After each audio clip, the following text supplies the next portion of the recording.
नमस्कार भाई और बहनों। आज मैं श्री रामायण जी पुस्तक में से पेज नंबर 32 से पढ़ना शुरू करती हूँ। सब सत्कर्मों के फल भोगों के समान है। जगत का हित करने के लिए छल रहित साधुओं के समान हैं। भक्तों के मन रूपी मानसरोवर के हंस हैं और गंगा जी की लहरों के समान हैं। कुमार्ग, कुतर्क, कुचाल, कलह, कपट, आडंबर और पाखंड रूपी ईंधन को भस्म करने के लिए श्री राम गुण समूह प्रचंड अग्नि के समान हैं। रामचरित्र चंद्रमा की किरणों के समान सबको सुख देने वाले हैं, परंतु कुमुद व चकोर रूपी सज्जनों को तो विशेष हितकारी और बड़े लाभदायक हैं। जिस भांति पार्वती जी ने प्रश्न किए और जिस विधि से महादेव ने विस्तार पूर्वक वर्णन किए, वे सब कारण मैं विचित्र कथा की रचना करके गाकर कहूँगा। जिन्होंने यह कथा नहीं सुनी वे सुनकर अचरज न करें। जो ज्ञानी पुरुष इस अद्भुत कथा को सुनते हैं वे जानकर अचरज नहीं करते कि संसार में राम कथा अनंत है, ऐसा विश्वास उनके मन में रहता है। अनेक प्रकार से राम के अवतार हुए हैं और रामायण भी 100 करोड़ तथा अपार है। कल्प भेद के अनुसार श्री हरि के सुहावने चरित्र मुनीश्वरों ने अनेक प्रकार से वर्णन किए हैं। मन में ऐसा विचार कर संदेह न कीजिए और आदर सहित प्रेम से यह कथा सुनिए। श्री राम अनंत हैं और उनके गुण भी अनंत हैं। इसी से राम कथा का विस्तार असीम है। यह सुनकर वे लोग आश्चर्य नहीं मानेंगे जिनके विचार शुद्ध हैं।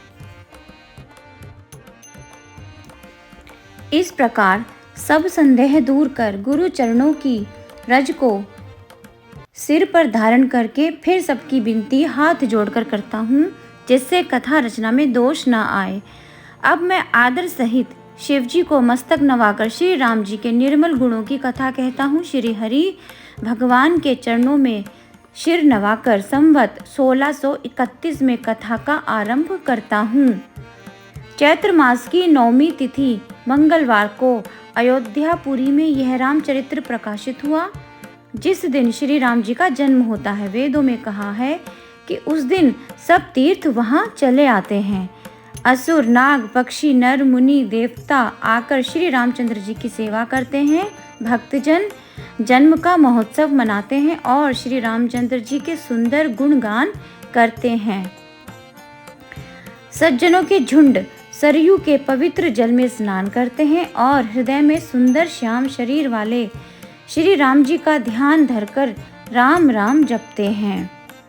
दर्शन, स्पर्श, स्नान और जलपान करने से भी श्री सरयू जी पाप हर लेती हैं, ऐसा वेद पुराण कहते हैं।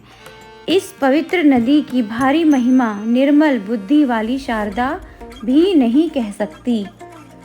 राम धाम को देने वाली सुहावनी अयोध्यापुरी पवित्र तथा सब लोकों में प्रसिद्ध है। 4 प्रकार के अनंत जीव जगत में हैं। अवधपुरी में शरीर छोड़ने से उन्हें जन्म मरण का दुख नहीं होता। पुरी को सब प्रकार से मनोहर, संपूर्ण सिद्धि की दाता और मंगल की खान जानकर मैंने इस सुंदर राम कथा को आरंभ किया है, जिसके सुनने से काम, मद, दंभ आदि दोष नष्ट हो जाते हैं।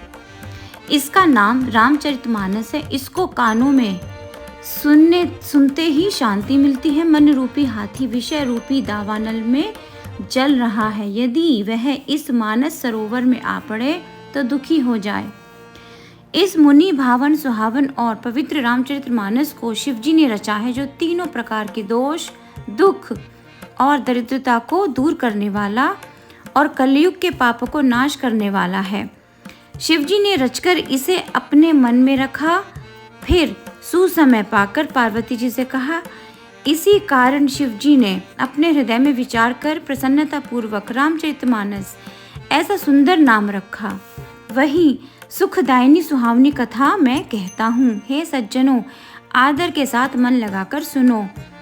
रामचरितमानस जैसा है, जिस प्रकार बना है अथवा इसका प्रचार जगत में जिस कारण हुआ है, वही कथा श्री शिव पार्वती का स्मरण करके मैं कहता हूँ। श्री शिवजी की कृपा से हृदय में सुमति का प्रकाश हुआ, जिससे मैं रामचरितमानस का कवि हुआ हूँ। बुद्धि के अनुसार मैं इसे मनोहर बनाता हूँ। सज्जन इसे ध्यान से सुनकर सुधार लेंगे। निर्मल बुद्धि पृथ्वी तल है, हृदय गहराई है, वेद पुराण समुद्र हैं, साधु लोग बादल हैं। वे साधु लोग रामचरित्र रूपी सुंदर, मीठे और मंगलकारी जल की वर्षा करते हैं।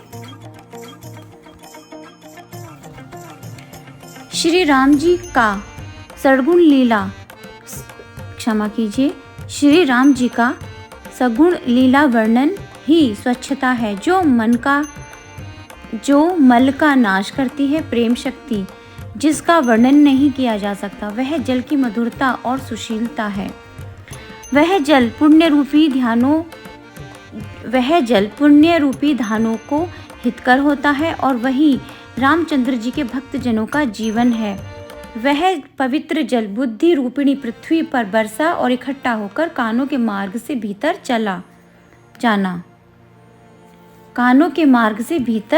चले जाना, फिर सुंदर मानस रूपी शरद ऋतु को पाकर पुराना होकर सुखदायक हो गया। बहुत सुंदर 4 संवाद, भुषुंडी, गरुड़, शिव, पार्वती, याज्ञवल्क्य, भारद्वाज, तुलसीदास और संत जो बुद्धि से विचार कर रच गए हैं, वे ही इस पवित्र सुंदर सरोवर के 4 सुहावने घाट हैं। कथा के 7 कांड ही 7 सीढ़ियां हैं, जिनको ज्ञान रूपी नेत्रों से देखते ही मन प्रसन्न हो जाता है। श्री राम जी की गुणातीत और अपार महिमा का वर्णन ही श्रेष्ठ जल की गहराई है। श्री सीताराम जी का यश ही अमृत के समान जल है। उपमाएं ही मनोहर तरंगों का विलास है। सुंदर चौपाइयाँ घनी कमल की बेलें हैं, और युक्तियाँ उज्जवल मोती की सुंदर सीपी हैं। सुंदर छंद, सौरठा और दोहा अनेक रंग वाले कमलों के समान समूह शोभायमान है। अनुपम अर्थ, सुंदर भाव और अच्छी भाषा, पुष्पराज, मकरगंध और सुगंध हैं। पुण्य आत्मा भक्तजनों के समूह, सुंदर भौरों के झुंड हैं, और ज्ञान, वैराग्य, विचार ये हंस हैं। ध्वनि, कथन, शक्ति, गुण और जाति अनेक प्रकार की मनोहर मछलियां हैं। तो भाई और बहनों, आज मैंने श्री रामायण जी पुस्तक के 4 पेज पढ़े। दोस्तों, मेरी तबीयत खराब होने के कारण मैं श्री रामायण जी का पाठ लगातार नहीं कर पा रही हूँ। मुझे इसके लिए बहुत खेद है, और मुझे इसके लिए आप क्षमा करें। मेरी वीडियो देखने के लिए आप सभी का बहुत बहुत धन्यवाद। नमस्कार।